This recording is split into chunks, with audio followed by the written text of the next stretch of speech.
A lot has been written and said about the Second World War.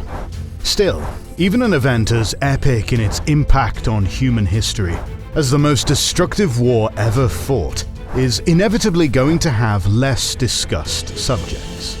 And the place of the Vatican in the Second World War is one of them. At the head of the largest religion in the world, the leader of the Catholic Church has wielded immense spiritual power over the lives of hundreds of millions of people for centuries. But how was this spiritual power utilized during the single bloodiest conflict in human history?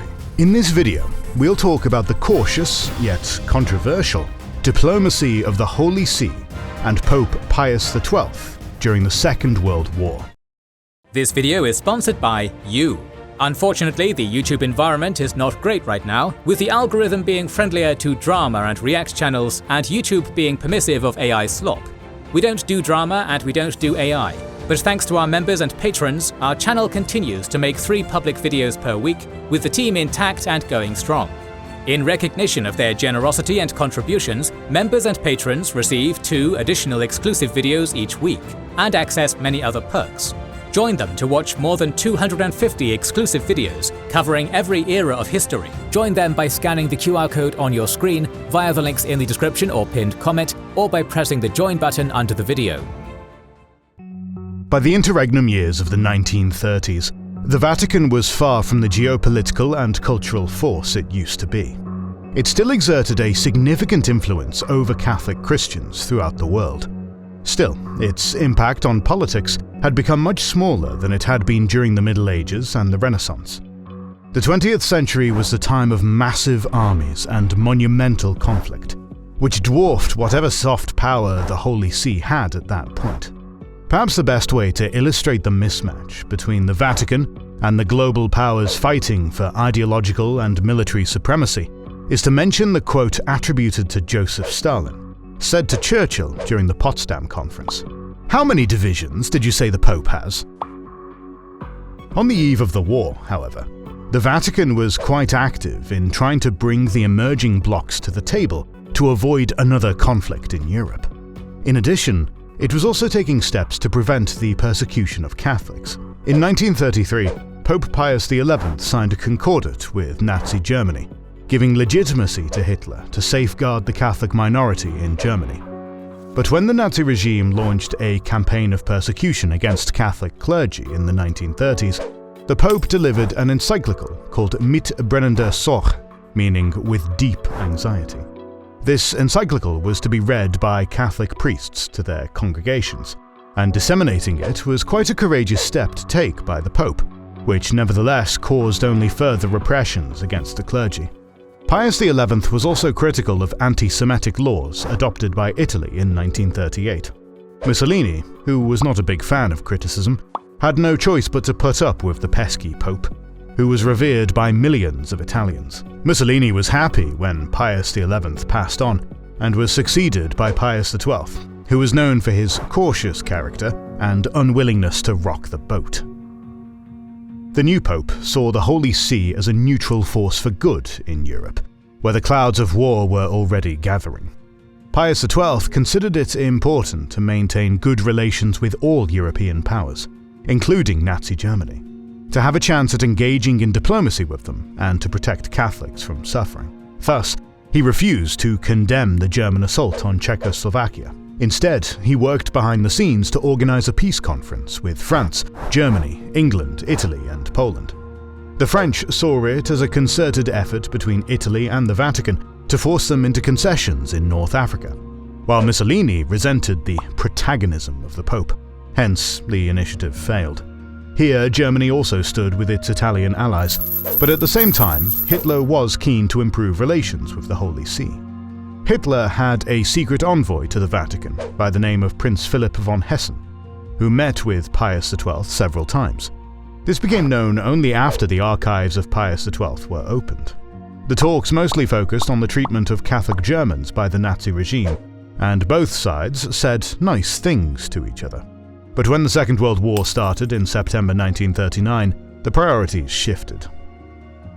After occupying Czechoslovakia in 1938, Hitler's attention was now on Poland. The question of the port city of Danzig was one of the main points of contention between sides. In his very cautious diplomatic style, Pius XII preferred to call the Germans to calmness, not directly, but through their Italian allies. At the same time, the Pope urged the Polish leaders to consider a compromise to avoid war. Of course, Poland rejected any compromise, while the French calls to the Pope to make a public declaration in support of Catholic Poland went unfulfilled as well. The pontiff sympathized with the Poles, but he did not issue a condemnation, even after the war started. Pius XII even refused to accept the phrase, "The Pope has blessed Poland," being published in the press, in fear of reprisals against Catholics in Germany. The only public manifestation of the Vatican's opposition to Hitler's war of aggression at its initial stage was the criticism by the Holy See-owned newspaper, L'Osservatore Romano, which caused friction with the Mussolini government, and Pius XII's first encyclical, Summi Pontificatus, which called for the unity of mankind and condemned the elevation of the state into the place of God. Some saw this as a criticism of Germany and the Soviet Union, but it was far from the overt condemnation that many expected. Not that it would have changed anything at this point, as Germany and its new Soviet ally completely overwhelmed Poland. As previously mentioned, Hitler's personal envoy had developed a rapport with the Pope by the early stages of the war, and both sides continued to pursue bettering relations with one another as the war continued. For the Vatican, the goal was to persuade the Nazis from further oppressing the Catholic Church in Germany, while also maintaining the functioning channels of communication. For Hitler, the goal was arguably to minimize any risk of trouble coming from the Catholics in Germany and recently occupied countries, along with further increasing his legitimacy by leveraging good relations with such a powerful institution like the Church. At one point, Hitler decided to send his foreign minister, Ribbentrop, to meet with the Pope, which indicated that he thought that having good relations with the Church was important.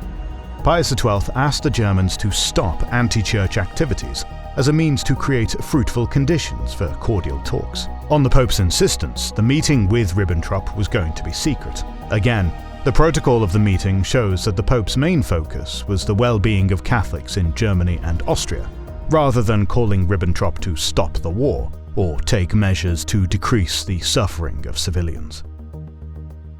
Meanwhile, the German army was marching through Europe and turning its attention to the Western Front. At this point, Italy had still not entered the war, as Mussolini and his generals were aware of the shortcomings of the Italian army. The Italian dictator initially preferred to wait and see what happened. Still, as the Germans clearly had the upper hand, Mussolini itched to join his ally Hitler, thinking that they would win the war rather quickly. At this point, Pius XII felt that his main mission was to stop Italy from entering the war. Even so, all the backroom diplomacy and telegrams sent by the Pope did nothing to dissuade Mussolini from this. The situation got worse when Germany invaded Belgium, the Netherlands, and France. It is reported that the Pope was aware of Hitler's intention to start a Western offensive through his German contacts, and the Vatican sent coded messages to the Church in Belgium and Netherlands to warn these countries about the imminent invasion. Up until then, the Vatican did its utmost to avoid angering Germany and Italy, both to not risk their ability to operate while surrounded by Mussolini's fascist regime, and to maintain the illusion that the Holy See could act as a neutral mediator in the war. However, the invasion of these three countries finally prompted the Pope to speak publicly and relatively openly. He sent public telegrams, published on the front page of his newspaper of the Holy See, to leaders of France, Belgium, and the Netherlands, expressing his sympathy and lamenting the expansion of war onto their territories. Yet, once again, Pius XII avoided placing blame on the aggressor, which created an uncomfortable situation for him. On the one hand, Mussolini was angry at this public display of opposition to war in the middle of Italy. His son-in-law and foreign minister, Ciano, noted in his diary that Mussolini often repeats that the papacy is a cancer that eats away at our national life, and that he intends, if necessary, to liquidate this problem once and for all. On the other hand, the attacked countries were unhappy with the timid nature of the telegrams, urging the Pope to condemn and denounce the Nazis. There was hope that an open condemnation of the Nazi invasion would dissuade Mussolini from joining the war.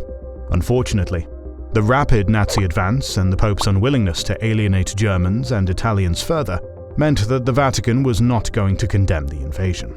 Pius XII remarked that, "I am profoundly and firmly convinced that I have done my precise duty, taking care not to offend anyone, avoiding any particular references, indeed studiously taking care to say the least possible." The German success was the final argument Mussolini needed to join the war. On June 10, 1940, Il Duce announced that Italy had joined the war against Britain and France to a cheering crowd in Rome. All the Pope was able to do was keep the Roman church bells silent, contrary to Mussolini's expectations. Meanwhile, Italian Catholic organizations and the press threw their support behind Mussolini and the Italian army, while Osservatore Romano was ordered by the Pope to avoid antagonizing the Italian government. The Pope himself called on the Italian Catholics to obey the authorities. Although Pius XII never openly supported the Italian participation in the war, he feared that any public condemnation would prompt a violent reaction by the fascist government against the Vatican. On the other hand, the Church and the Pope were revered by Italians, so any state attack on the Vatican would have been an extremely risky endeavor for Mussolini. Thus, both sides preferred to maintain a delicate balance instead of taking risky steps. Immediately after Italy's entrance into the war, Britain started bombing it. Italy's outdated air force and air defense were no match for the RAF bombers, which bombarded Italian cities throughout the war with near impunity. For a while, Rome was spared, both for its cultural significance and in order not to alienate Catholics. Yet, in 1943, the war came to Italy with the Allied invasion. As Rome was one of the logistical centers of the Italian military, the question of targeting the capital for bombing re-emerged. Throughout the war, the pontiff was very active in trying to prevent the bombing of Rome. Pius XII appealed to Roosevelt through secret messages and via his envoy to the Vatican, Myron Taylor, to continue sparing Rome. Churchill had no sympathy for this request of the Vatican, since he argued that the Pope never protested the bombing of London and other British cities, but the Allies still agreed to target Rome only in daylight and as far from the Vatican as possible to avoid damaging it. In 1943, the Allies started bombing the Eternal City, causing significant destruction, including to the Basilica of St. Lawrence. So, even though the Pope's opposition to the bombing of Rome arguably prevented a more widespread destruction, the military consideration of the Allies outweighed his actions. But by the time the Allied invasion of Italy had become imminent, Mussolini's fascist regime was already crumbling. Part of the fascist elite, the military establishment, and the wealthiest businessmen were looking for a way out. Simultaneously, the Allies were looking for political ways to get Italy out of the war. Both saw the Italian king, Victor Emmanuel III, as a person who could depose Mussolini and sign a separate peace treaty with the Allies. At the same time, both saw the Pope as the person who could persuade a frail but stubborn king to agree. The Pope's representative met with the king to discuss these matters, but Victor Emmanuel III refused to take any action. Of course, the question that looms large when talking about the Vatican and World War II is the reaction of the Holy See to the persecution of Jews in Europe. The Catholic Church throughout history has played a significant role in discrimination of the Jewish people. But one wonders whether the scale of tragedy unfolding in Europe forced the Vatican to take any steps to protect the Jews from the Nazis. In 1938, Italy adopted the so-called racial law, which gave the persecution of a small Jewish minority in the country a systemic character. Unlike Nazi Germany, Fascist Italy did not aim to eradicate Italian Jews, but oppress them in many other ways. They were stripped of their property, prevented from traveling abroad, and forbidden from being employed in banking, education, or public service. Jewish people fleeing the German occupation in Austria and Czechoslovakia, who found refuge in Italy, were forced into concentration camps. As the war went on, the restrictions and persecutions got worse. Many Italian Jews tried to escape this discrimination by getting baptized, hoping that the Catholic Church would save them. And, indeed, Pius XII and the Church urged Mussolini to refrain from targeting converted Jewish people, since, according to the Catholic doctrine, once someone is baptized, they are Catholic and are under the protection of the Church. Nevertheless, the fascist leader refused this advocacy attempt by the Pope. The pontiff's policy was the same with regard to the racial laws of Vichy France. He did not oppose them explicitly, but tried to save baptized Jewish people. But what about the Pope's attitude towards the Nazi-perpetrated Holocaust? The first indication of the pontiff's knowledge of the systematic extermination of Europe's Jews was a journal note written by his envoy to Turkey in October 1941 about his meeting with Pius XII, where they discussed the Nazis' actions in Europe. Around the same time, the nuncio in Bratislava, Giuseppe Barzio, informed the Holy See about the German army systematically murdering the Jewish people in occupied areas. In November 1941, the Pope heard about the mass extermination of Jews by the Germans in the Soviet Union from an Italian military chaplain, Father Piero Scavizzi. The priest recalled seeing the Pope cry like a child and pray like a saint in reaction to this report. In their meeting on January 9th, 1942, the Pope told Scavizzi that he had considered excommunicating perpetrators of the most heinous atrocities, but ultimately decided against it. His argument was that proclamation of excommunication would only make it worse for the Jewish people. Scavizzi also urged the Pope to publish evidence of atrocities in his newspaper, but Pius XII feared angering Hitler and Mussolini. At times, Catholic priests decided to take matters into their own hands and dared to stand up to dictators, asking them to stop the mass murder. The Pope's nuncio in Bratislava met with fellow Catholic Joseph Tiso, the dictator of the Slovak Republic and Nazi puppet. When Tiso ordered the deportation of Slovak Jews to death camps, the nuncio urged him to reconsider, but Tiso went along with his heinous plan to please Hitler.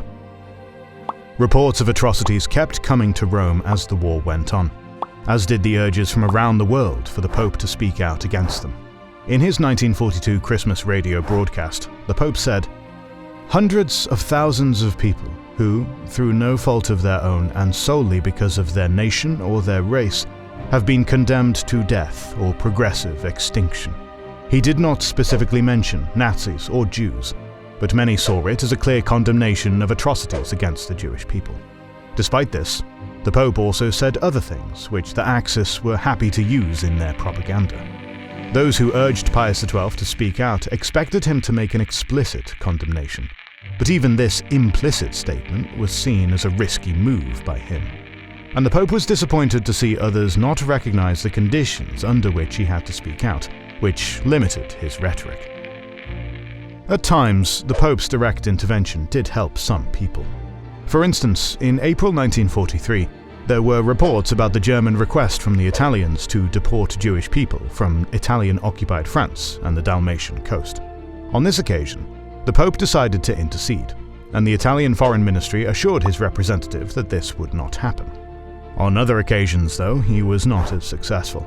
When the Germans occupied Italy, they started enacting their Holocaust policies there too, taking the persecution of Italian Jews to a whole new level. Many Jews went into hiding, with some taking shelter within Rome's churches. The Nazis began rounding them up in autumn 1943 with the help of the Italian fascists, who literally gathered up hiding Jews from beneath the Vatican's windows. Again, all the Pope could do was to ask the Germans for the release of baptized Jews. Curiously, unlike the Mussolini government, the Nazis accommodated these requests. On the other hand, the Church was demanded to stop sheltering Jewish people in Italy. Initially, the Pope gave in and ordered the eviction of refugees, but ultimately he was persuaded by some of his cardinals to rescind the order. It is important to recognize that the Vatican had no real power to stop the Second World War from happening, or the Nazis from perpetrating the Holocaust. The Holy See and Pius XII were aware of the genocide going on in Europe, but mostly chose to remain silent, fearing reprisals from the Axis. Their main focus was on protecting the Catholics and hoping that they could act as mediators in the war. There were moments when they would successfully interfere to save some Jewish people from death, but there were other moments when the Vatican refrained from acting. The Holy See and the Pope arguably could have done more, but they felt that the cost of these actions would have been too high. Whatever the case, their inaction is being criticized to this day. The words of Cardinal Tisserant summarize the situation quite well. "I fear that history will have much to reproach the Holy See for having adopted a policy of convenience for itself and not much more." More videos on the lesser discussed aspects of the Second World War are on the way, so make sure you're subscribed and have pressed the bell button to see them. Please consider liking, subscribing, commenting and sharing. It helps immensely. Our patrons and YouTube members can watch more than 200 exclusive videos. Join their ranks via the link in the description or by pressing the join button under the video. To watch these weekly videos, learn about our schedule, get early access to our videos, access our private Discord, and much more. This is the Kings and Generals channel, and we'll catch you on the next one.